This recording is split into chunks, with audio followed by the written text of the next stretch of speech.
Good morning. Morning. How are you? Very well. Good. Self? Yeah, very well, thank you. To start with, Roberto, we've had it confirmed this morning that Cardiff owner Vincent Tan sent an email to Malky Mackay questioning his signings, playing style and results, and it also said resign or be sacked. Could you ever envisage your chairman treating you like that? No.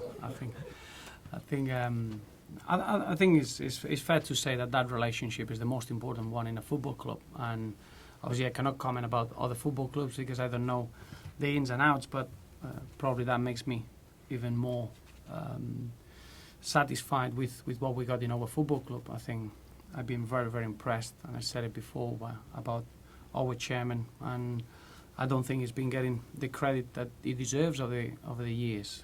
All I had from him is support, and that relationship, I do feel that that's the start of everything that happens in the football club. So it's infectious, and it has to be infectious in the right way, and in a positive way, and in a healthy way.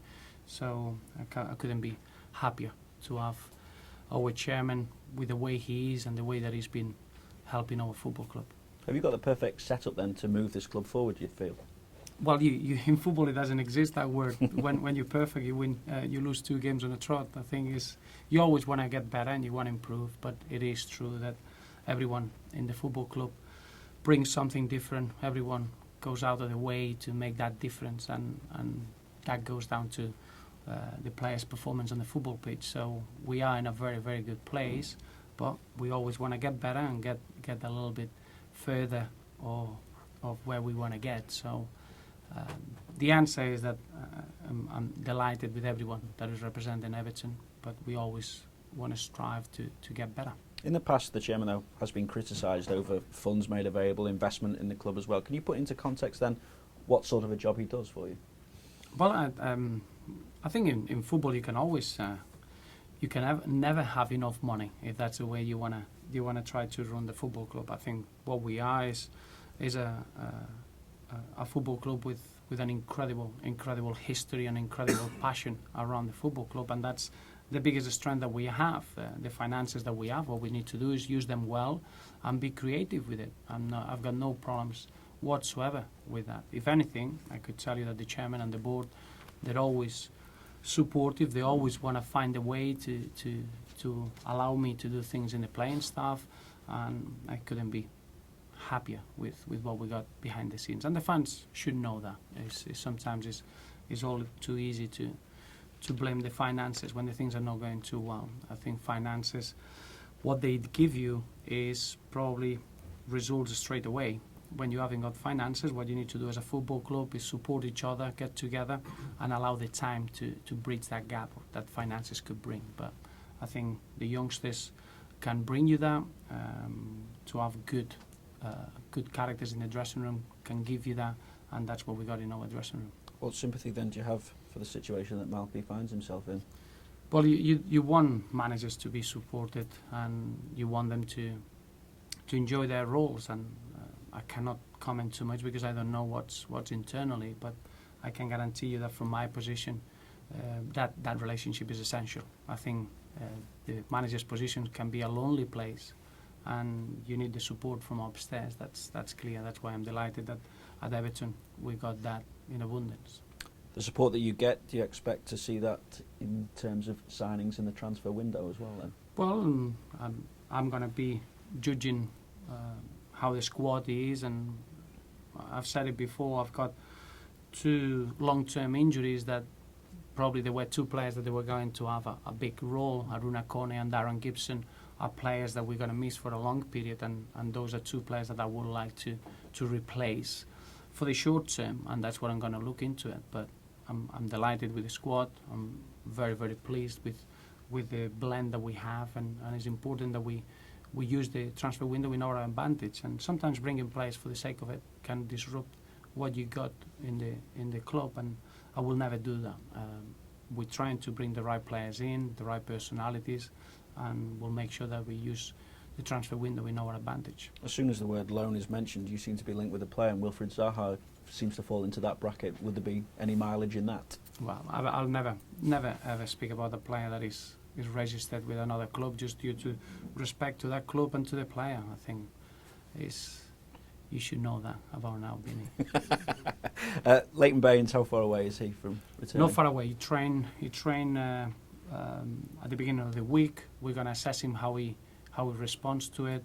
I expect Leighton to be available probably, if it's not this weekend, the week after. So it's just measuring well that we don't rush him back too early. But I would say that it's not too far away, which is a beautiful Christmas present, as you can imagine. Again, there continues to be speculation regarding his future. Is there any developments as regards that? Not at all. I'm quite happy not to change that. I wouldn't say love, but I like speculation from the outside, because it means that the players are doing something well. It's a great position when you don't have to sell. That's the only thing that you want as a football club, that you control what's best for the squad and for the club in general. So that's the position we have, and as you can imagine, we want our best performers to stay here for the longest period that we can, and that will always be the case. What's the latest with regards to Gerard Deulofeu? Gerard obviously is at Barcelona now. He met with the medical group in Barcelona. They contacted us straight away. We're working together in that respect, and we're going to try to make sure that we get Gerard the best possible treatment and get him back as quick as we can. The initial diagnosis is between 6 to 8 weeks, and we have to be careful. Any other player, I would say that maybe you can rush him a little bit earlier. Gerard is a sprinter, and soft tissue injuries, we need to be very, very careful. But he'll be back fully fit and 100%, and he's already desperate to come back, which is a nice compliment. How crucial is this period to your hopes of finishing the top 45th? Huge, because when you play so many games in a short period of space, probably is when you get tested to the maximum. And I do feel that those periods, you can take points for granted. When you're competing with probably 3 games in the space of 6 days, that's a lot of points. So we know that this period is going to be vital, but in the same manner that all the games that we played this season have been vital. What we're looking is to carry on being as consistent as we've been. We got only 1 defeat, and that's out of 16 games is a remarkable achievement. But in the same way, we know that we can improve, and we still got gap for improvement, and to fulfill our potential is down to the work that we need to do on a daily basis. So really excited about being tested over the next few weeks. Since you came in, what do you think has been the biggest change in the group?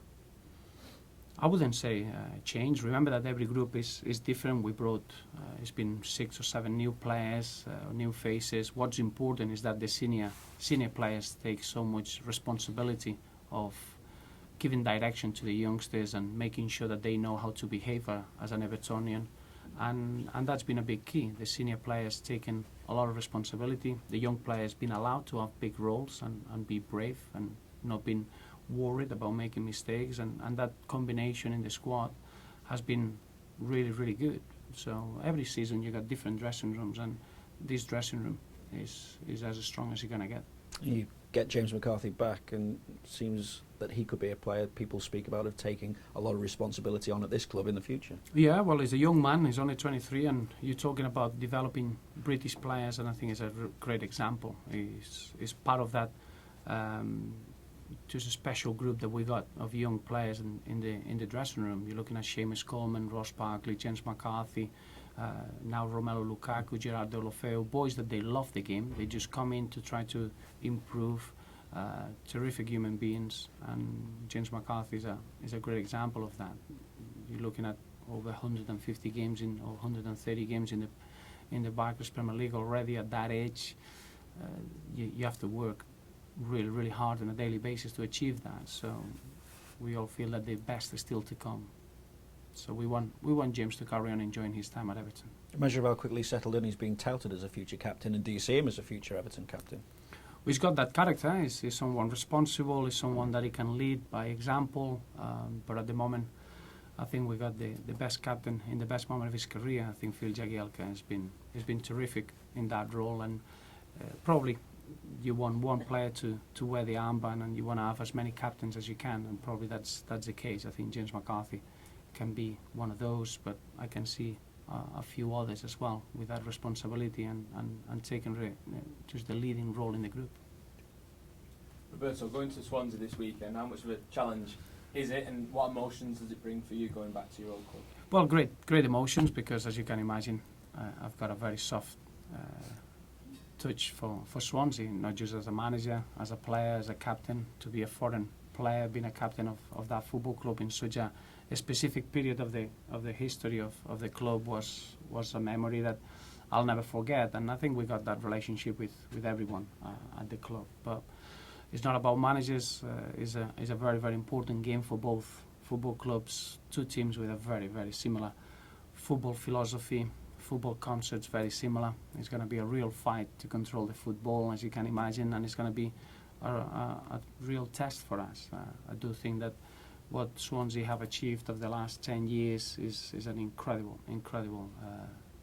achievement, and I think they just showing a real model of how to develop a way of playing and how to be successful with it. So I know it's going to be really tough, but it's a game that we're looking forward to. I think they've won just 2 in the last 12 games. Is that evidence of how difficult it can be for teams when they start out in European campaigns when they're not previously used to it? You do. It becomes demanding. Remember that everyone thinks that is a physical demand. It's the mental fatigue that people are not used to it. You need to travel all over Europe, and you need to come back, and in 48 hours you need to face another game in the league, and probably that drops a little bit your level, and that's how demanding it is to play European competitions. But I'm sure that it's been a great experience, and the football club will be better from it. So it's got its pros and cons. Probably now is affected in terms of the amount of points that this season they have, but as a football club they're stronger than they were last season, and I'm sure that they enjoyed the experience, and they still involved in it. You mentioned that Leighton Baines is nearing a comeback. How much of a dilemma have you got now, considering how well Brian Oviedo's played? Well, I really enjoy those dilemmas. I would love to have 10 dilemmas every time I need to choose a team. I think it's important. You can have enough outstanding performers, and I think it's fair to say that Leighton Baines is in his best moment of his career, and Brian Oviedo has been a terrific performer in the last 4 games. So good players are always needed. Has Brian done better than you thought he would? No. I think what Brian always surprised me is that through the periods of frustration, as you can imagine, a full international that is going to go to the World Cup, he had to bide his time, and he never ever dropped his standards. Always consistent, always a big smile in his work and in his play, and it was just a matter of waiting for that opportunity. Never ever surprised me. Probably what surprises you is that in front of goal it's been so clinical and so influential to score 2 goals and getting into the 6-yard box in the 86th minute at Old Trafford. I think it's been a real highlight of the last month, but he hasn't surprised anyone. We all knew what Brian could do, and I still think that the best is still to come. He's still a very young man in British numbers terms. Roberto, just check, has any decision been taken as to what will happen with Jelavic and Heitinger in January? Again, just continually being linked with possible moves away. Of course, but remember that they are 2 players with incredible experience, and both they've been bringing a lot into the group. So they are players that I consider important, or if anything, they have been very, very important in the day-to-day. I can understand their frustration, and down to the respect of what they've done, I will always be helpful and try to understand their position. They are full internationals, that they are looking to get into the World Cup, so you understand that they have to play minutes. But in many ways I would love for them to stay here and play their role as they've been doing until now. Have you had any approaches for No, at the moment, no. You said Leighton will be back next week. Would that be for Boxing Day or next Sunday? Well, it's already been introduced to training. What it is that we need to see how the injury reacts. If he's got no reaction, he'll be available to play on the Boxing Day, probably even earlier to be available. But it's just depending on how the next 2 days show that in his foot. So we're not far away, but we need to make sure that we don't rush him back too early. It's such a busy period that we cannot afford a setback on his rehab.